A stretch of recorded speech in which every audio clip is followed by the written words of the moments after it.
औज़ुबिल्लाहिमिनश्शैतानिर्रजीम बिस्मिल्लाहिर्रहमानिर्रहीम। अस्सलामु अलैकुम दोस्तों, मेरा नाम है जाबिर अंसारी।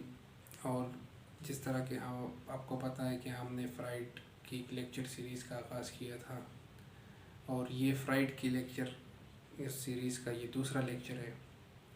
और आज का लेक्चर होगा ड्रीम्स इंटरप्रिटेशंस पर। ड्रीम्स क्या है? ड्रीम्स सीक्वेंस ऑफ थॉट्स, यानी जो थॉट्स हैं, हमारे परसेप्शन, थॉट्स और इमोशन का एक ऐसा सीक्वेंस जो सोते हुए है, जो जब हम सो रहे हो उस वक़्त चलता है और हमें ऐसा एक्सपीरियंस उस टाइम होता है कि ये रियल में है। शायद वो तो हम बाद में जब जाग जाते हैं तो हमें पता चलता है कि ये ख्वाब था, वरना उस टाइम जब वो एक थॉट्स और परसेप्शंस और इमोशंस, जो जज्बात होते हैं हमारे, उसका एक सीक्वेंस जो चलता है वो इस तरीके से चलता है कि हमें एक्सपीरियंस उस टाइम ये होता है कि ये रियल है। इसको ड्रीम्स कहते हैं।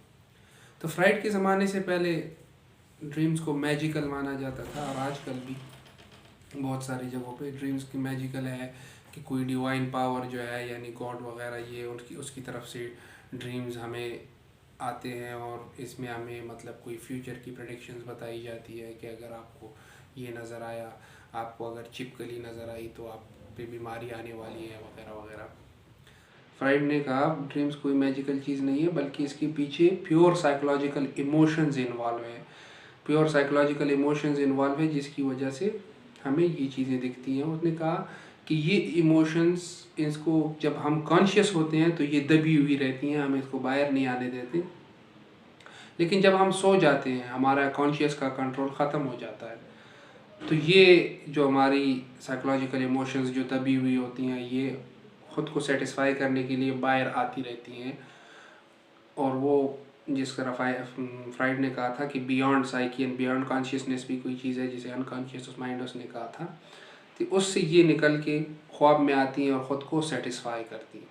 फ्राइड के ज़माने में ये था कि फ्राइड के ज़माने में दो ही चीज़ें, दो तरीके अब नॉर्मल पेशेंट्स को ट्रीट करने के लिए चलते थे। एक था मैजिक हीलिंग। मैजिक हीलिंग वही झाड़ फूँक के अगर किसी को कोई नॉर्मेलिटी हो जाती तो जी इस पे भूत प्रेत का साया है। और झाड़ फूँक जैसे यहाँ हमारे यहाँ दम वगैरह करते हैं, तो फ्राइड के ज़माने में शायद जर्मनी में भी ऐसा कुछ होता हो, उसका वहाँ का जिस तरह का भी झाड़ फूँक होता हो, तो जर्मनी में था मैजिक हीलिंग। तो फ्राइड ने तो सबसे पहले, चूँकि साइंटिफिक आदमी थे, तो मैजिक हीलिंग को तो वो सिरे से मानते नहीं थे कि मैजिक ऐसी कोई चीज़ होती ही नहीं।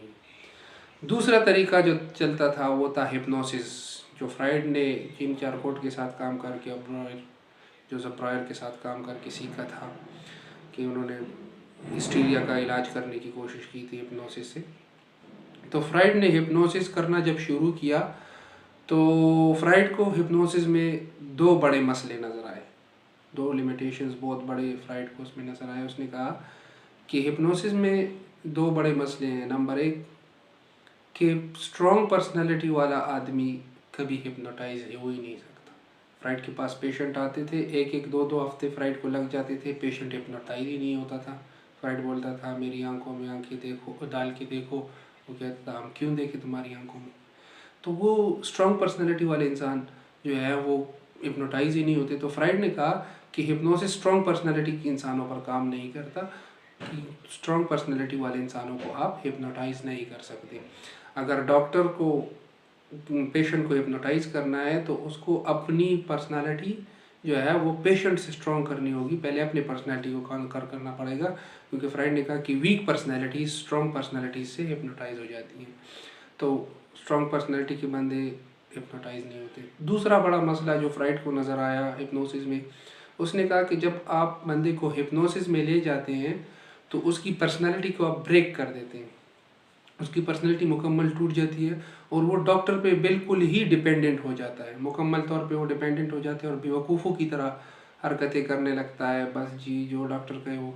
तो जब वो जागता है तो उसे खुद पता नहीं होता कि मैंने क्या कहा है, जब मैं हिप्नोसिस में था तो मैंने क्या कहा। वो तो फिर डॉक्टर उसे बताता है कि तुम नींद में किसी पीर का नाम ले रहे थे, कोई बंदा, क्या उसकी दाढ़ी थी, जी हाँ दाढ़ी भी थी, इस तरह।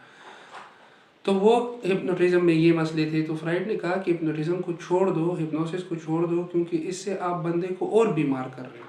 और दूसरा मसला वही कि अगर किसी की स्ट्रॉन्ग पर्सनालिटी है तो आप 10-10, 15-15 दिन भी लगा दो तो वो हिप्नोटाइज नहीं होगा। तो फ्राइड ने ये तरीका छोड़ दिया और उसने कहा दूसरा कोई तरीका ढूंढो इसको करने के लिए। तो फ्राइड ने दूसरा तरीका ढूंढा ड्रीम्स का।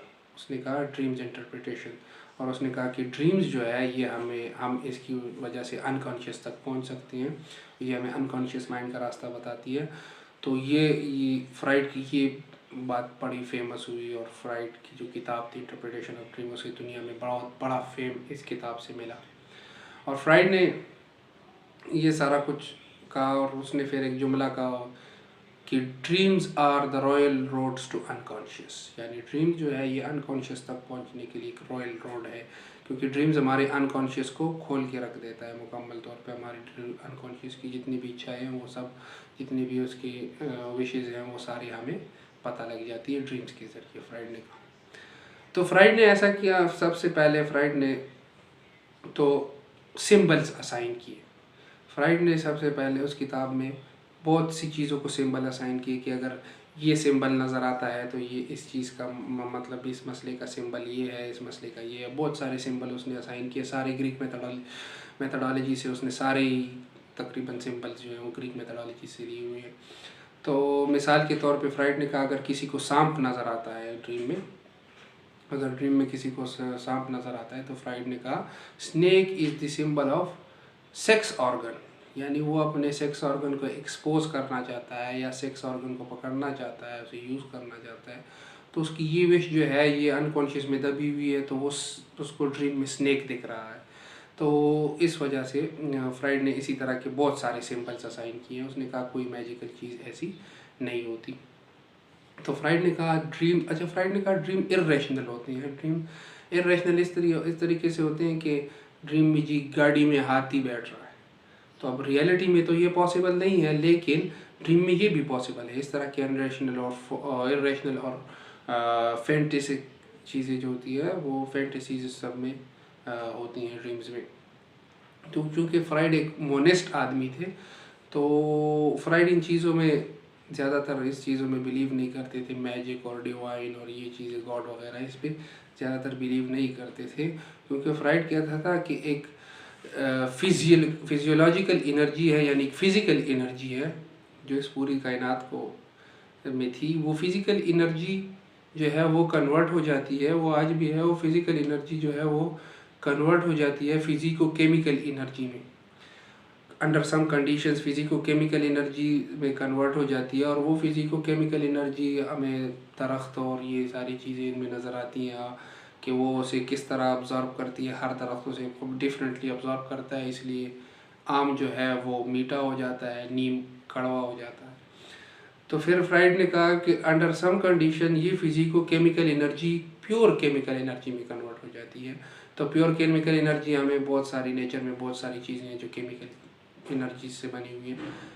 फिर फ्राइड ने कहा कि ये केमिकल एनर्जी भी बायोकेमिकल में चेंज हो जाती है, और ये बायोकेमिकल एनर्जी फिर प्योरली बायो एनर्जी में कन्वर्ट हो जाती है, और ये एनर्जी जो है हमें मुख्तलिफ यानी लाइफ वगैरह जो है इससे बनती है, और ये लाइफ में हमें नज़र आती है। और फिर फ्राइड ने कहा कि ये बायोलॉजिकल एनर्जी कन्वर्ट होकर साइकोलॉजिकल एनर्जी बन जाती है। तो फ्राइड एक मोनिस्ट थे, इस्लाम में इसको वहदतुल वजूद के नाम से और ये मोनिज़म जो है ये चलता है। अगरचे वो थोड़ा डिफरेंट है, लेकिन इस्लामिक पॉइंट ऑफ व्यू से थोड़ा डिफरेंट है, लेकिन बात यही है। तो फ्राइड भी एक मोनिस्ट थे, इस तरह मैजिक वैजिक को मानते नहीं। तो उसने कहा कि इस चीज़ को, इस कायनात को चलाने वाला या हमारी साइकिक चीज़ों को चलाने वाला कोई गॉड वगैरह नहीं है, बल्कि ये जो है एक एनर्जी है, वो फिज़िकल एनर्जी वही कन्वर्ट होके फिजिको केमिकल बन जाती है, वही बायो बन जाती है, वही केमिकल बन जाती है, साइकोलॉजिकल एनर्जी बन जाती है। तो फ्राइड ने ये कहा। फिर फ्राइड ने कहा कि हमारे पास ड्रीम में दो चीज़ें होती हैं, नंबर एक लेटेंट कंटेंट और मैनिफेस्ट कंटेंट। लेटेंट कंटेंट वो जो हमारा एक रेप्रेस्ड डिज़ायर, एक रेप्रेस्ड ख्वाहिश जो हमने दबा के रखी होती है अनकॉन्शियस में, उसे हम लेटेंट कंटेंट कहते हैं। और मैनिफेस्ट कंटेंट जो मुख्तलिफ हर ड्रीम में बदलता रहता है, उसे मैनिफेस्ट कंटेंट फ्राइड ने कहा। और ज़्यादातर हमें लेटेंट कंटेंट तो याद नहीं रहता, लेकिन मैनिफेस्ट कंटेंट हमें ज़्यादातर याद रह जाता है। तो फ्राइड ने कहा कि ड्रीम एनालिसिस कोई मैजिकल चीज़ नहीं है कि अगर आपको छिपकली नज़र आई तो इसको जी आप बीमार होने वाले हैं, नहीं जी, ऐसा कोई चीज़ नहीं है। तो फ्राइड ने कहा कि ये बिल्कुल साइंटिफिक तरीका है, एक साइंटिफिक चीज़ है, रॉयल रोड टू अनकॉन्शियस है। तो उसने कहा कि हम बड़ी बारीकी से ड्रीम को देखेंगे, बड़ी बारीकी से देखने की ज़रूरत है। तो बड़ी बारीकी से आप ड्रीम्स को देखेंगे, उसको लिखते जाएंगे कि जी आपने ये ड्रीम देखा, ये ड्रीम देखा। तो फ्राइड उसमें लेटेंट और मैनिफेस्ट कंटेंट, आप एक एक चीज़ को बारीकी से नोट करेंगे, क्योंकि अगर ऐसा हो कि एक चीज़ भी छूट जाए तो क्या पता वही लेटेंट कंटेंट हो। तो हम लिखते जाएंगे, तो जो चेंजिंग चीज़ें हैं यानी मैनिफेस्ट चीज़ें, ठीक है, हर ड्रीम में एक चीज़ कांस्टेंट चली आ रही होगी, तो वो लेटेंट कंटेंट है। जो कांस्टेंट चली आ रही है मतलब सांप है, तो सांप कभी दूध पीता नज़र आएगा, कभी पहाड़ों पे चढ़ता नज़र आएगा, कभी किसी को डसता हुआ नज़र आएगा क्या। लेकिन वो चीज़ें, किसी को डसना, सा दूध पीना, पहाड़ वगैरह, ये सारे जो है ये मैनिफेस्ट कंटेंट है, ये चेंज है, चेंजिंग है, ये चेंज होते रहते हैं। तो हम इसको स्किप करते जाएंगे। कांस्टेंट क्या है? सांप। तो हम सांप को लेते जाएंगे। तो फ्राइड ने कहा कि ये लेटेंट कंटेंट है, ये वो रिप्रेस डिज़ायर है जिससे आप अनकॉन्शियस की उस मसले तक पहुंच सकते हैं। तो फ्राइड ने ड्रीम एनालिसिस के ज़रिया यही बताया। तो फिर हम इसमें लिखते जाएंगे आहिस्ता आहिस्ता। तो फ्राइड ने कहा कि हमें पता लग जाएगा कि कौन सी मसला, कौन सा इसका साइकोलॉजिकल डिफेक्ट है, वो सिंबल से हमें पता लग जाएगा। हम मैनिफेस्ट कंटेंट को दूर करते जाएंगे और लेटेंट कंटेंट को लेते जाएंगे। तो हम, इसने कहा कि मिनिमम ये एक ड्रीम का काम नहीं है कि अगर एक ड्रीम में आपको छिपकली नज़र आ गई तो आप कहेंगे कि ये बीमार होने वाला है, ये ऐसा कुछ नहीं है। फ्राइड ने कहा कि ये मिनिमम 3 ड्रीम्स होने चाहिए, इससे ज़्यादा हो, लेकिन मिनिमम 3 ड्रीम्स में अगर एक चीज़ कांस्टेंट चल रही है तो वो लेटेंट कंटेंट है। तो फ्राइड फिर उसको एनालिसिस करेंगे। तो जब एनालिसिस करेंगे तो पे डॉक्टर को पता चल जाएगा उस लेटेंट कंटेंट को, उसकी फ्राइड की जो इंटरप्रिटेशन ऑफ ड्रीम जो उन्होंने किताब लिखी है उस पर सिंबल को देखेंगे। सिंबल क्या सिंबल है, वो सिंबल किस चीज़ का है, किस मसले का है, जैसे किसने किस the symbol of sex organ, तो वो मसला है। तो साइकोलॉजिस्ट या साइकेट्रिस्ट जो होगा वो डॉक्टर पेशेंट है उसको बताएगा, लेटेंट कंटेंट जो उसने देखा है उस सिंबल की मीनिंग पेशेंट को बताएगा। तो वो फिर वो दोनों जो है साइकोलॉजिस्ट या साइकेट्रिस्ट उस पर काम करेगा, उसको ठीक करने की कोशिश करेगा, उसकी साइकोलॉजिकल एनर्जी को, जिस तरह फ्राइड ने कहा कि अगर आपको किसी का अनकॉन्शियस ठीक करना है तो वो साइकोलॉजिकल एनर्जी आपको बायोलॉजिकल एनर्जी में कन्वर्ट करनी है, लेकिन उसे निगेट नहीं कर सकते। तो इसलिए आप आहिस्ता आहिस्ता वो काम करेगा, वो लेटेंट कंटेंट ठीक करने की कोशिश करेगा और इस तरह वो पेशेंट जो है वो ठीक हो जाएगा। तो ये फ्राइड का ड्रीम एनालिसिस था कि ड्रीम इंटरप्रिटेशन, और इससे फ्राइड को बहुत ज़्यादा फेम हासिल हो। शुक्रिया।